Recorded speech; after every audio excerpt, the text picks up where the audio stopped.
এখন আমি লেক ফিল্ডে এসেছি এবং এত সুন্দর নদীর জল, ঢেউ প্রচুর, খুবই সুন্দর লাগছে। তার পাশে সুন্দর বাড়ি, আর দেখা যাচ্ছে কতগুলো কার এসেছে এবং তারা সবাই এই দৃশ্য দেখছে। দেখতে খুবই ভালো লাগছে। এক সাইডে গভীর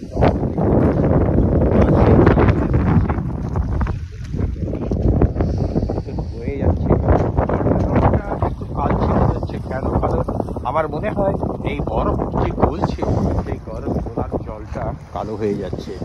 তো এই সময় এখন এইদিকে দেখতে পাচ্ছি যত সব মনে হচ্ছে সুন্দর জায়গা, আর গাড়ি যাচ্ছে। এটা winding road 7 kilometre, river road বলে, সায়েন্স ড্রাইভ 32।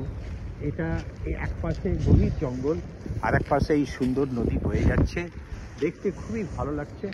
তোমাদের এটা দেখালাম আমি এখান থেকে। তোমাদের কেমন লাগছে এই সুন্দর নদীর পরিবেশ? মনে হয় তবে কোনো নৌকা নেই, কারণ এখানে জলের গতি অত্যন্ত বেশি, সেই জন্য জলের ঢেউ রয়েছে। এখন -1, এই এখন ঠান্ডার সময়, এই ঠান্ডার সময় হচ্ছে -1। জলের মধ্যে আর কোনো রকম কিছু, শুধু ঢেউ, কিন্তু এতে মনে হয় না কোনো মাছ টাছের দেখা যাবে।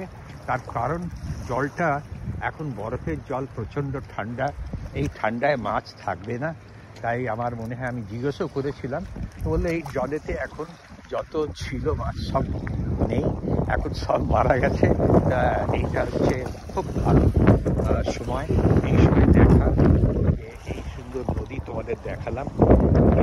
অন্য কোনো জায়গায়, এখানে ইউনিভার্সিটি আছে কাছেই, তাই ইউনিভার্সিটিতে এখন তোমাদের আজকে দেখালাম। অন্য দিনকে আমি আবার ইউনিভার্সিটি দেখাবো। আমি ছোটো ছেলে রণপ্রিয় নিয়োগের সঙ্গে এখানে এসেছি। এখানে ঘুরে ফিরে আবার ওইদিকেই যাবো, পিটারবরো যাব। তো তার আগে তোমাদের দেখালাম আমি প্রকাশ নিয়োগী। আজকে এখানেই শেষ করলাম, অন্যদিন আবার সুন্দর জায়গা দেখাবো, এটাই আমার ইচ্ছে রইল। তোমরা সবাই ভালো থেকো।